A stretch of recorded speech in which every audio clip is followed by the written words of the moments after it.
I'm very lucky. I get to make my living doing what I love to do, and it's mostly all fishing related activities, and so I'm pretty lucky. It's funny because people, you know, I get asked all the time, well, what do you do? My girlfriend, I've got a girlfriend that I've dated for probably 1.5 years or so, and when she first told her dad about me, he asked her, what does he do? And she said, he fishes. And I think he was like, you know, I don't know if that was that impressive, but we're good. We're all good now. So, but yeah, as Lloyd mentioned, my big passion and the thing that I really love to do is compete in these tournaments, and we're really lucky around here on Lake of the Woods, Rainy Lake, just south of us, and several other lakes and bodies of water around the region. We've got some of the best bass tournaments in North America. They're open to everybody. They're team events. Most of them are community run, so they're very well supported with lots of volunteers. And for those of us that like to do that stuff, it's a lot of fun. For the last several years, I fish a pro circuit now in the U.S. And it's fun, but I fish by myself in those, so there's no buddy to, you know, blame. If you have a bad day, you can blame it on your buddy. And these ones, it's all on me. And it's a little more stressful. I fish, the season is 7 tournaments long. So this year we started, where did we even start this year? Down in Florida. We had the first 2 events were in Florida. So it's awesome to get to go down there in February and get out of here for, you know, in the middle of the winter. And then I don't know, where did we go after that? Alabama, Kentucky, Tennessee. They're mostly all in the southeast, and our last one was at Lake St. Clair in Michigan in June. So that was kind of close to home. And that was smallmouth fishing, which is what we predominantly have here, smallmouth bass. So that I was kind of like, I had a really good year this year, and I was kind of everybody's pick to do really well in that last one, and I did not do well. I think I finished like 90th or something. So it's funny how it goes. But yeah, it's pretty neat to get to travel all over the place to go fishing.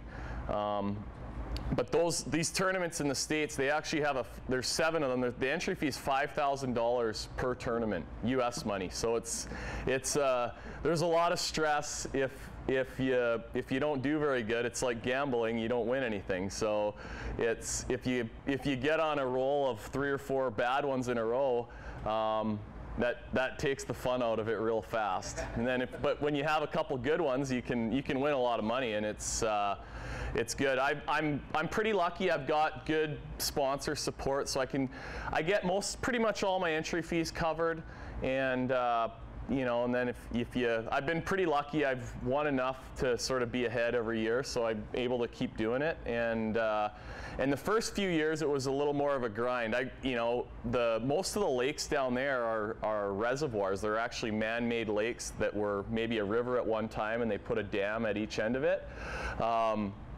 So it's sort of different than fishing our beautiful natural lake out here. So I kind of got my butt whipped quite often the first few years going, you know, fishing against these guys that have a lot more time than me on these lakes and rivers down south. But I've got enough time into it now, so hopefully I can keep being competitive, and you know, it's fun to do it. Probably Sunset Country is one of my best supporters. So I'm really proud of that. I do a lot of writing, as Lloyd said, as well, and different promotional activities. So it's awesome to get to tell people all over the world, really, that how great our fishing is here in northwestern Ontario, and not only just the fishing, but just the scenery, and the summers are so beautiful. The winters are beautiful too, for, you know, for if you're just here for a few days or a week, or all of us that have to put up with 4 or 5 months of it, it gets a little long. But it's you know, you couldn't pay me to live anywhere else than where I do in the summer. I love it here. And you know, so getting to do these pro tournaments in the States, it's awesome. my friends all follow them along, and it looks really glamorous, you know, seeing all the photos and TV stuff and video stuff if you do good.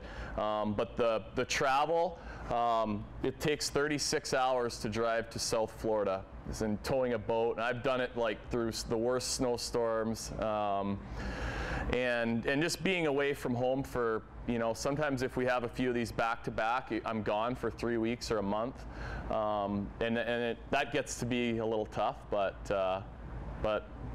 I'm not complaining. I'm you know, but that's one of the sort of downsides to it. So, but yeah. Anybody have any questions so far? Yes, sir. What separates the really good fishermen who are always the top from the rest?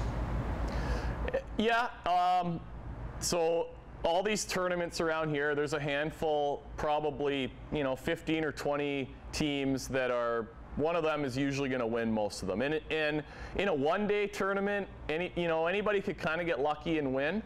But in these 3-day, 2 and 3-day events, it's pretty hard to get lucky for like 3 days. So the thing that probably is the biggest separator is time, just time on the lake, on the water. And the more that you're out there, and the more kind of that you fish in these tournaments, you have to go. Yesterday down in Sioux Narrows, it was super windy, and the fishing was tough. We didn't have an awesome day, but we had 5 pretty nice ones, and I think it probably hurt. The wind probably hurt and bothered other people more than it bothered me. I'm going out fishing. I hardly look at the weather anymore when these things are going on. I used to watch it a week out and, you know, really be worried about it. Oh, it's going to be windy or it's going to rain. If one of these tournaments is going on, I'm going out. I've got good gear, good equipment, so it's kind of a time on the water, and then you're able to make sort of good decisions on where you should be fishing. Sometimes you got to fish deep, sometimes shallower, and sometimes it just doesn't work out. I've had plenty of bad days too. But the late Frank McClement said the secret to being a really good pro fisherman is being able to smooth with the motors.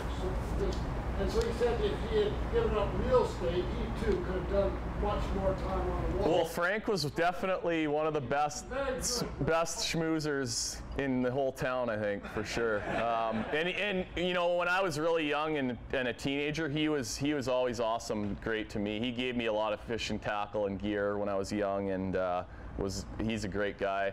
But that is a big part of it for me. I've pretty much got a sponsor for each category of gear that I have. So I have a boat sponsor, fishing rods and reels, sunglasses, tackle, the GPS machines on the boat, clothing. So that's a big part of it for me, and I'm lucky because I really started doing this at a young age. I went to university in Winnipeg, but I was kind of on the Keep Mom Happy program. I didn't know what I wanted to do, and looking back now, I wish I would have taken business or marketing stuff because it would have ended up being pretty useful. But I grew up in this sort of industry, so just like anything, a lot of it's who you know, and I've met some great people that have helped me out. To get to go do this stuff in the States, for most, they have, different levels of these tournaments that you need, and most people work their way up to the pro level that I'm fishing. But I had a friend from Minnesota that came up here. I took him fishing and hunting a few times, and he had the means to kind of help me out and get me going, and that was huge. That was a huge break for me. Yep. In most sports, there's kind of an age you get to where you can't do it anymore. So, you've got to travel. I can't imagine what it's like to be in a boat for 10 hours a day out on the lake in the boiling sun. Yeah. So, how long can you do this for? Well, the one nice thing about fishing is the age isn't a huge factor, but these pro tournaments that I'm doing, these FLW tour events, we actually get 3 days right before the tournament to practice or pre-fish, and prior to those 3 days, the lakes are off limits for like 3 weeks. So we're not allowed to get any fishing information about the lake or be on the water. So prior to this off limits period, we can do as much research as we can. We can, if we know somebody that might know something about the lake, we can try to get some information. And then once it goes off limits, we're not allowed to get any outside information at all. And then, so when we go for these 3-day, I'm getting off topic a little bit, but when we go for these 3-day practice periods, I'm fishing from dark to dark for 3 days. And, the winter tournaments, it's usually not super hot, but it could be nasty weather. But once we get into like May and June down south, it gets hot. Like the hottest day here in the summer would not even be wouldn't even bother me after some of the days that I've spent down there. So the most tired I've ever been in my life has been after some of these 3-day practice things, for sure. The tournament days aren't even that bad because they're basically 8 hours. But if it's 5 in the morning till 8 at night, I've come in early before. But I'm out there doing that, and I want to do good. So I'm just kind of grew up like, as hard as you work and put into everything, that's what you're going to get out of it. So it's a workout for sure. And I'm fairly young and I'm in pretty good shape. So it's I don't know how some of these guys that they do it, but. How long do they keep going? There's several guys that are in their 70s that have been doing it for 30 or 40 years that are still competitive, and yeah, they're out there. It's awesome. Yep. Describe your boat and motor for us. Okay, so I've got a Lund boat. It's a 20 feet 10 inches, so a little over 20 feet.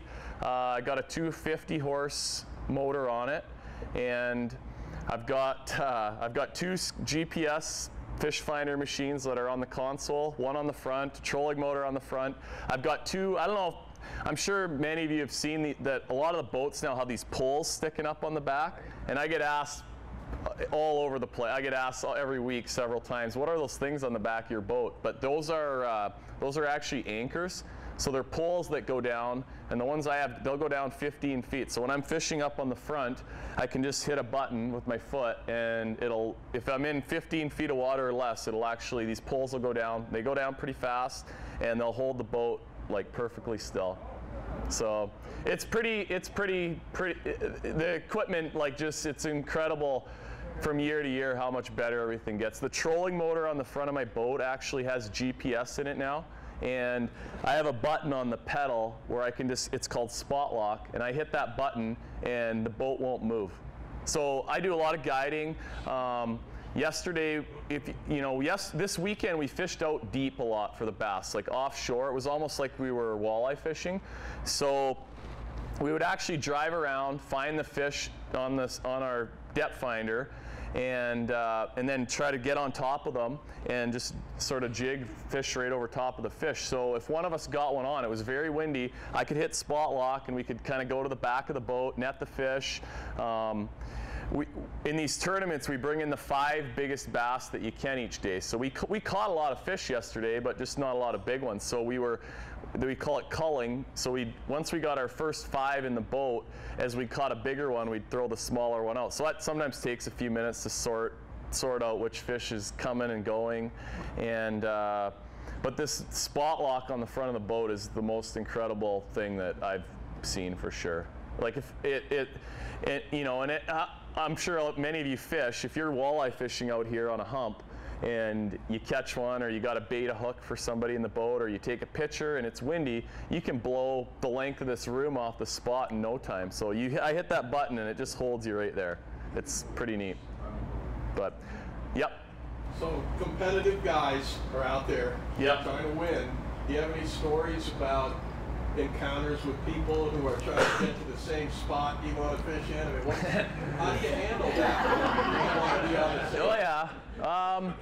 Down south, I've only had one sort of altercation ever with another guy, and I was actually in first place in this tournament after day one. I caught a 10-pounder the first day, which is by far the biggest bass I've ever caught, and this was in like 2014, and it was like an established kind of pro and this guy pulled right up on top of where I was fishing, and yeah, just I had a co-angler with me in the boat. So in these tournaments down south, we call them, they're called co-anglers. They pay an entry fee as well, a much smaller entry fee, and they basically go in a draw to match up with whoever the pro partner is going to be, and they fish for their own 5 bass, and I fish for my own 5 bass, and it's kind of a tool to keep anybody from cheating, because you don't know who you're going to be with. You just get paired up with someone the night before. Anyway, my co-angler's casting out, and this guy would like cast over his line, and I just ignored him at first. I was kind of looking the other way. He was right behind me, and my co-angler guy's like, "Hey, this dude keeps casting over my line." So finally I'm like, "Hey man, you're way too close," and he started yelling at me, and but I think I was just pretty new there, and I think he was just trying to bully me a little bit maybe. And are there rules though? I mean, the rule they have, and I mean, it doesn't happen that often. Once or twice a year you hear a story of, I've got a really good story in a second from one of the tournaments this year. But the only rule they have, you have to be anchored and your trolling motor has to be out of the water, and then another boat can't come within 50 yards of you. But that, very seldom does that ever happen. Some of these, usually, if it's like the first day of the tournament and people want to fish the same areas, then that just gets established, and usually you work together, you know, like you have this side of the room and I have this side of the room, kind of. That's usually you kind of work it out. The problems happen if me and you catch them the first 2 days and we're like in the top 10, and some guy that's in 100th place shows up in this room the next day and then that's like, okay, well, he saw us fishing here and he's gonna, that's sort of unethical, and you know, that doesn't happen very often, but sometimes there's a lot of money on the line, and you know, so people do they use the same type of starts down in Florida that you have here? Yep. Pretty much, yeah. Boat number 1 go, boat number 2 go. They trickle it out, and then the only difference down there is they let everybody go at the same time, and then it's staggered when you come in. So there's usually like 9 flights. So the first group will come in at 3 o'clock, and the second group will come in at 5 o'clock. And then on the second day, the boats you go in a reverse order. So if you're boat 1 the first day, you'll go last the next day. Whereas here, all of our tournaments here, except for the Soon Arrows one that we just had this weekend, you start out day 2 and day 3, if it's like the KBI is a 3-day event, you'll start out in the position that you're in. So if you're in first place after the first day, you'll be the boat number 1 the next day. But yeah, same kind of thing. As far as Lake of the Woods and just our sport fishing, do you feel it's gotten much better lately in the last few years? I think so. I think like catch and release is a lot more popular than it was 20 or especially 30 years ago, and that makes a big difference. The bass fishing, probably, I don't think it's as good as it was like 10 years ago. The walleye fishing is probably better though. But I think it all kind of cycles, just bait, and the biggest thing out here right now is these crayfish, these rusty crayfish, and I don't know if everyone's familiar with them, but they just like seem to mow down the weeds and stuff in the lake, which are good for fish. And I mean, this central section of the lake, it's almost, there's very few weeds left out there, and that's changed.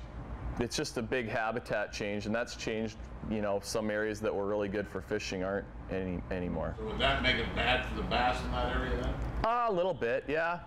But I mean, everything eats these crayfish. The walleyes eat them, pike everything eats them, so they're not horrible, but it's changed the ecosystem a little bit, I think. But we have some largemouth bass in the lake, and I think they really like the weeds, and it's hurt them a lot more. Like from the mid-90s to 2010, the KBI got one with guys catching largemouths almost every year. And in the last 5 or 6 years, I don't think very few people in the top 5 have even weighed in any largemouths. So. What's Shoal Lake? Did you go in there at all? Yeah, I fish Shoal Lake. So I live out in Clearwater Bay. Grew up, my grandfather and then my parents had a cabin in Echo Bay, like right on the very west end of Lake of the Woods. So we were very close to Shoal Lake, and it's great out there. It's been closed to walleye fishing for like 35 years, and you know, all growing up, if you ever caught you'd catch a lot of walleyes when you'd go bass fishing out there, but they're mostly all like giants. The biggest walleyes I've ever seen came out of there. Now you don't really see that many of those big fish anymore. There's all sizes, which it's a lot healthier than it was. But it's great bass fishing, pike fishing. Well, time to consider reopening Shoal Lake? I think so, but I don't know if there's any M&R employees in here, but it's too bad that I don't feel like there's a lot of common sense put into the decisions that are made necessarily. So I don't know. Yeah. Jeff, I used to live out on the lake by Second Channel, and I got to tell you, for a prairie boy to come out and see 6, 7 boats come around the corner of Coral Island at 7 o'clock in the morning with, I don't know, 100-foot rooster tails or whatever it is, was pretty awesome. I thought, what are you guys going to do, rip their heads off? Yeah, no. And so I have a 250 horse motor on my boat, but I have an aluminum boat, so when I go down south, there's myself and there's one other angler from Florida that has an aluminum boat as well, a crest liner. But otherwise, everyone has the fiberglass boats, and they're actually a lot faster than my boat is. But it's funny. I hardly ever drive mine fast unless it's these tournament days. We will, but yeah, I know I'm sure that drives people nuts out that are around Kenora, but. My boat will go like 60 miles an hour. So a lot of the glass boats will go 70, low 70s. Yeah, it's fast. They're the same size, 20 foot? Yeah, they're all pretty much, that's the standard size, yeah. Jeff, can you fish for sturgeon on Lake of the Woods, and is the sturgeon population, is it coming back? The sturgeon population is phenomenal in the Rainy River on the south end of the lake. Every year I hear of somebody that catches one on the lake. But it's kind of a fluke, I think. But the population's great down there. But so in Ontario, they're classified as an endangered species, and so it's a 100% closed season in Ontario. If you go and launch on the Minnesota side and have a Minnesota license, you can fish for them down there. I've never done it. Lots of my friends have, and they've gone and caught 15 or 20 of them in a day. Yeah, so they just kind of get in these deeper holes in the river, and you can get a heavy sinker, ball a bunch of night crawlers or shiners up on a hook, and just sort of let it sit on the bottom. And I've gone down there walleye fishing and bass fishing and hooked them almost every time that there's actually a lot of them. You'll see them jumping all day if you're down there, but I don't know why they're not. I don't know how widespread they were on the lake, years and years ago, but Winnipeg River's got them too, and that's sort of a pretty fragile population. I don't know I know they're doing some work with those things out there, but. Sorry. Do you think we get to a point where we see more? I mean, there's not a lot of Canadians on the FLW circuit. You're one of probably a small handful. Do you think that's something that's starting to change in your boat? I hope so. So I fish there's 185 anglers that fish, and there's one woman, there's 4 of us from Canada, there's 2 brothers from Peterborough, and they're really good, they're very competitive, and then another guy from Southern Ontario.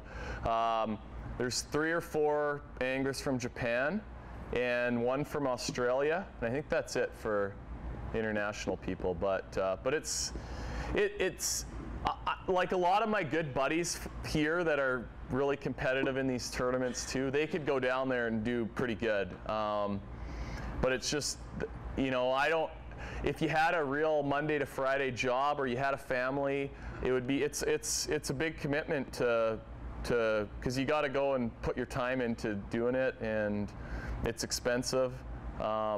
So I'm pretty lucky that I got started when I did, and once you know, like once you get to a point where you're sort of locked down, then it's tough to go do it. But I mean, it's for people that are ambitious and you love to do it like I do. It's pretty awesome. Randy? Yeah, if you had, I believe I read in your article earlier this year you had a mishap, I think traveling or whatever, but out of all the tournaments that you've been in, maybe can you just explain to us how many issues you might have had and if it curtailed you from being able to participate? Sure. Been pretty lucky with gear. So I was in Kentucky in April, and my girlfriend and a couple friends, actually, we were about 3 hours from Nashville. So I had actually just like 5 or 6 days in between two of the tournaments. So we decided to go to Nashville. It's one of my, I don't know how many of you have been there, but one of my favorite cities in the US for sure. And so basically I had a friend that lived just outside of the city. So I had to take some sponsor people fishing just after the tournament. And I loaded my boat up on the trailer, put the cover on it, took off for Nashville. Got to my friend's place just outside of the city. I'm going to leave my boat and a bunch of my fishing gear just at his place out in the country. And I unhook my boat, I open up the back of my truck, and it's like cleaned out. And I'm talking like, so I leave my boat and truck down south all winter, and I have to bring a lot of gear with me because we fish all these different types of lakes, so I need different types of fishing tackle and rods and equipment. So I basically have a truck with a capper on the, like a cap over it, and I can, you know, I have it full of stuff.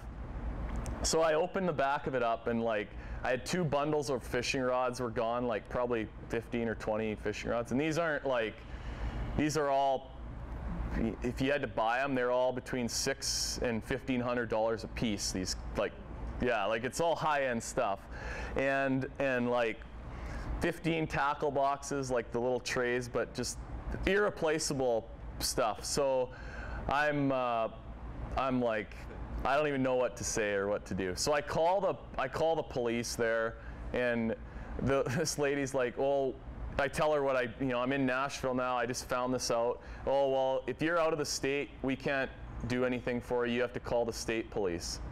Okay. So I call the state police and like tell someone, they don't even know where the town is that I'm at, and I'm just like, okay, well, chalk this one up for a loss pretty much, you know. And so one of the other anglers that I fish against heard about it. So I put a thing on Facebook. If anyone, this was called Somerset, Kentucky. If anyone in Somerset finds a bunch of this fishing gear, I had a little description of it. You know, please let the authorities know, kind of thing. And it ended up, a lot of people saw it and shared it. So another one of my fishing guys that I compete against, he knew a game warden there. So this game warden got a hold of me and like pretty quick and said, give me as detailed a list as possible of everything, and I'll try and find it. So okay, and this was on a Tuesday night. Thursday morning he called me and said, I got about half your stuff back, but we know who the guy is that got it. And I'm like, wow, okay, awesome.